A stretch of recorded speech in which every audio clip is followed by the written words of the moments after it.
Major drama and gossip going on in the prop firm space, specifically with Apex Trader Funding. Apex has some ideas and some new rules to stop scammers. They even made a poll for us to vote on. But will these rules hurt you and me and our style of trading? In this video, I will go over the proposed rules. I will even show you how I voted and why. I'm going to show you the link where you can vote. I'm even going to leave it in the comment section and the description section of this video. I'm going to go over how I voted and why. I will share with you which one of the proposed rules I like and which ones of the proposed rules I do not like and the reasons why. First, I need you to smash that like button for me and subscribe to the channel, and we're gonna go ahead and jump right into this proposal and survey.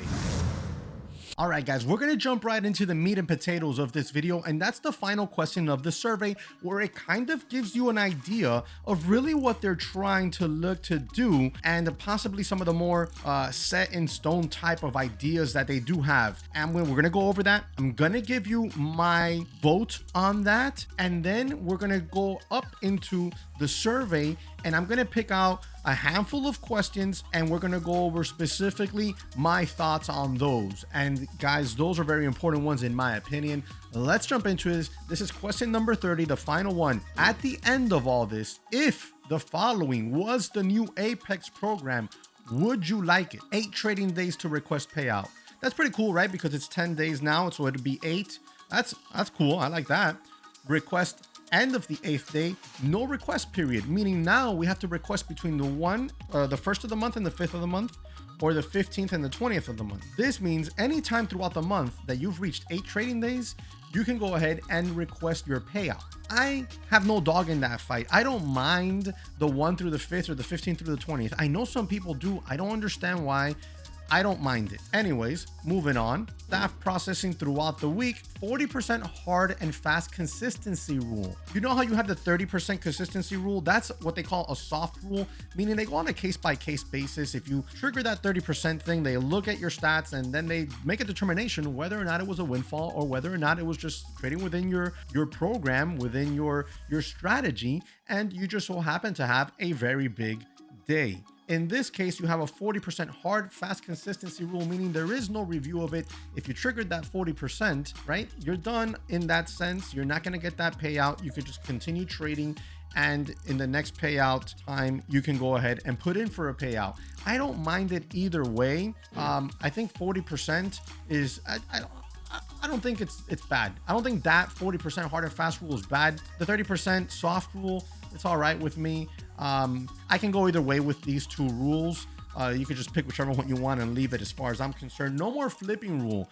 Right now, as it stands, you have a flipping rule. You cannot flip more than 20%, meaning if you have 10 days that you got to trade in order to get your payout, well then, only 2 of those days could be a flip, meaning you went in and out of a trade just to book the day's trading day, right? So if you have 8 days where you've traded, you've met the profit target, well, day 9 and 10, you could, if you wanted to, just flip in and out, you know, make or lose 2, 3, 4, 5, 10 bucks, whatever the case is. No more flipping rule would be part of this. It makes no difference to me personally.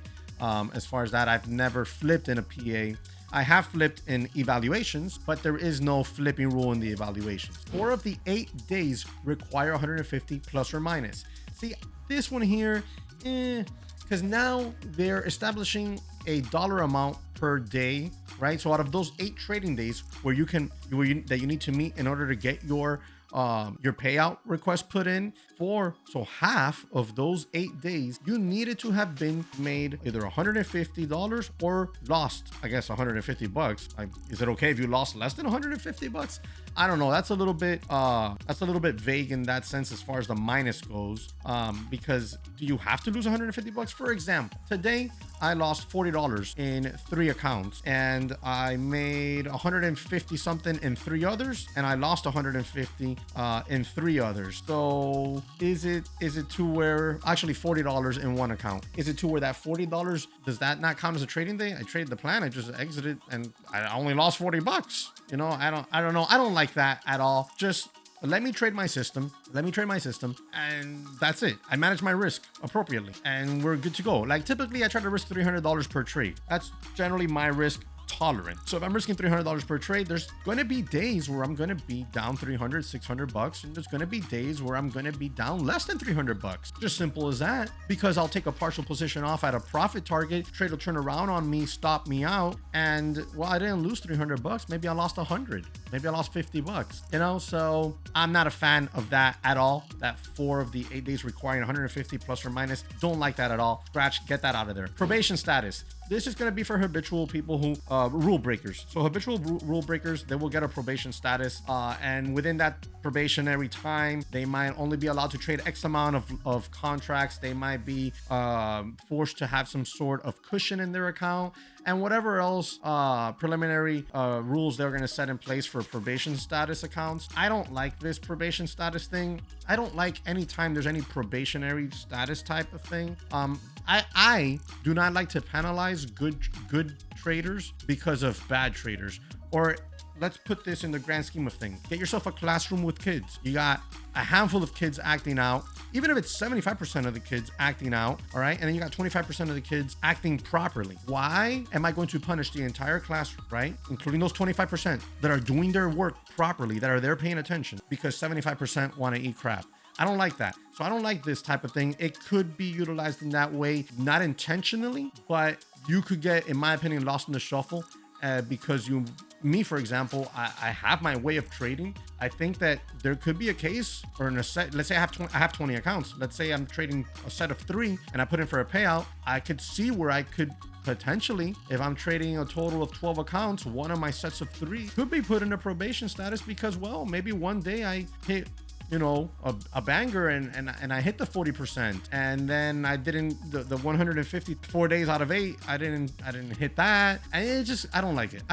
Limit max profit amount in a PA until the 5th withdrawal. So this goes back to something that I was seeing in the videos, and I was seeing people commentate, where in certain accounts, let's say you make $25,000 in profit. Well, you can't surpass that. You've maxed out. So you made $25,000, you reach payout, you pull out 2,000 bucks, you're going down to $23,000, you make another 2,000, you're at 25. I don't like that. You're maxing your sales rep, right?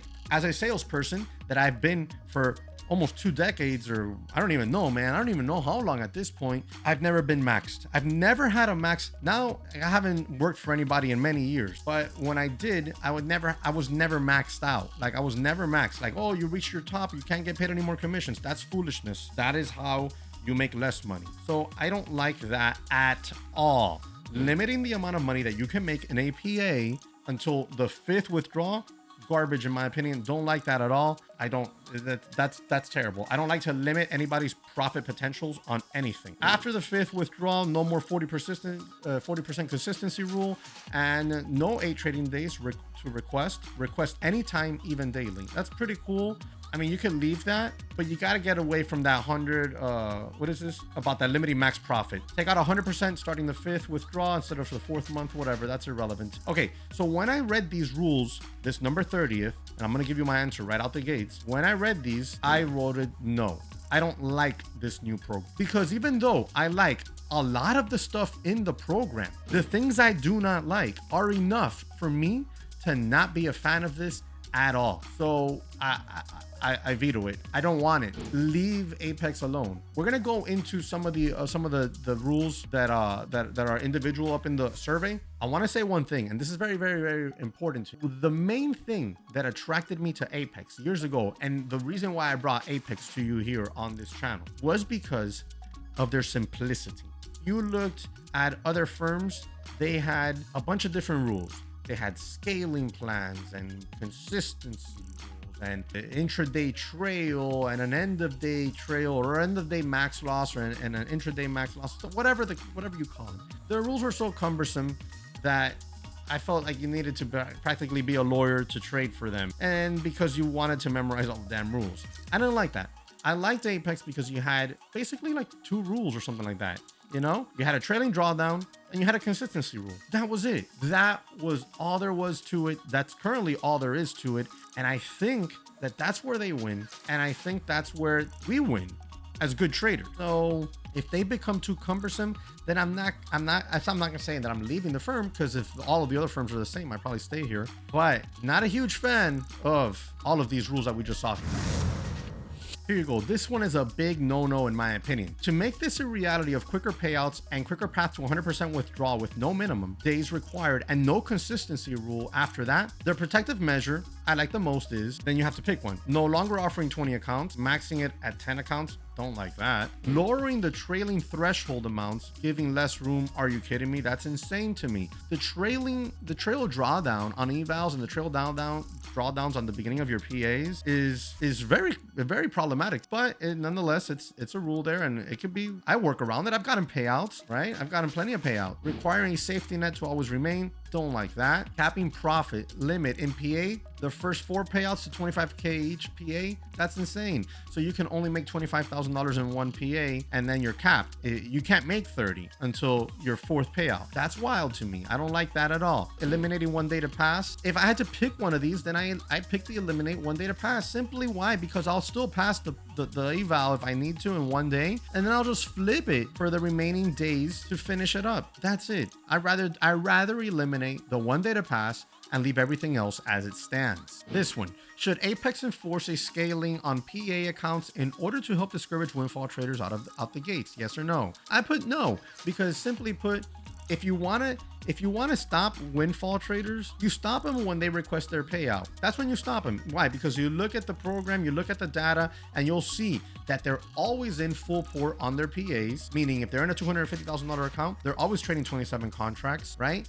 And they have those huge swings where they're like $500 away from blowing up the account, and then the next day, bang, humongous winner. You know, if they're trading that within some sort of parameter where it is an actual trade program or an actual trade strategy, I guess you could make the argument that they're trading for real, but nonetheless, you're going to tell whether or not they're a windfall just by looking at their metrics. Just by looking at their metrics, you're going to tell whether or not they're a windfall. Do they have good risk to reward? Meaning, are their winners significantly larger than their losers? Are their hold times on their winners longer than on their losers? What's their accuracy looking like?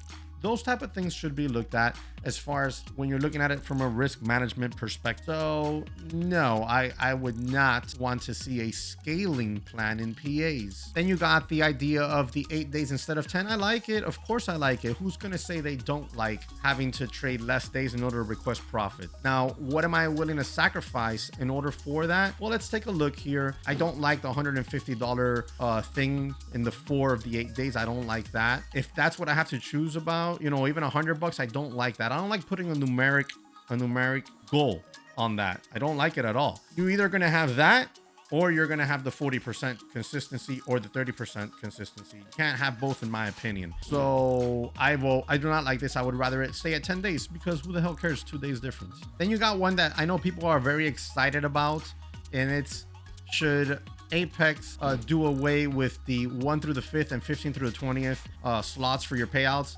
I mean, it's neither here nor there for me. Whichever way they go on that is, I don't care. It doesn't matter. I don't care. Like, look, let's say I have three accounts that I'm trading with a copy trader. Boom, they hit where I can take a payout. They've met the 10 days, and we're not on the 1 or the 5th or the 15th or the 20th. It doesn't matter. I just leave them alone. I don't trade them. I go trade another set of 3 or another 1. Or if I don't have any other accounts, I'll just buy an evaluation and go try to pass that and get it funded and start trading that one. So, I mean, this really doesn't, neither here nor there for me. So we find our way back down here again. And like I said, if this is the program that they have, number 30, if this is the program that we're going to have, take it or leave it, then I leave it. I don't want it. So I would vote no. I would not like the mix of new program. Just leave Apex what it is, what made it great to begin with. Leave it with the 30% consistency soft rule. Leave it with the 10 days. Leave it with the 1 through the 5th and the 15th through the 20th. Let it be that, okay? And then just be strict or stricter on your DCA and on your 30% consistency. Make sure that that's being followed appropriately, and look at the trader's stats. It's going to take a little bit more back-end processing possibly. Well, then that's perfect. That's why you want the 1 through the 5th, the 1st through the 5th, or the 15th through the 20th for your payout times. But all these other rules, way too cumbersome in my opinion, and they're just getting wild. Do you want to make it a little bit quicker to process? You know what? Just process the payments from 1 through the 1st to the 5th and 15th through the 20th quicker. Just process those faster. You want to keep the scammers, the windfall people out? Then, you know, and this goes beyond my knowledge. I'm just a simple trader. Find a way to program into your algorithm that monitors the traders, a way to figure out who's windfall and who's not. I know that a programmer with skill can figure that out and they can implement it and put it into the algorithm, and they'll be able to find those types of people. And then lastly, there's always going to be somebody trying to screw over a business or trying to screw over an individual. That's just the way of the world. As sad as it is, that's what happened. I know that it's happened to me as a business owner, and I know that it's going to happen to other people, and that's never going to go away. The only thing you can do is minimize it. But if you hurt your customer base while you're trying to minimize it, then you got yourself a problem. I don't know what's going to happen here as far as these rules go. I know, and it seems like people are voting actively, and the firm is taking it into account, because I've seen Daryl himself reply to somebody on Facebook saying that they're so far keeping 20 accounts is leading. So people are not voting against that. So it's looking like that's definitely going to stay. As far as the other rules go, I don't like some of these. And if I need to have them in order to have the rest of them, which I do like, then I'd rather nothing change. Those are my thoughts. Let me know your thoughts in the comment section below. Remember to subscribe to the channel, smash that notification bell. Remember, guys, if you want 90% off with Apex on an evaluation, my code Jesse, all caps W, down there in the description and comment section. Take advantage of that. It ends on June 11th. You can also get the $250,000 account for $16 to $18, depending if you do Rhythmic or Trader 8. Guys, I hope you're having a great day, and I'll catch you in another one. Peace.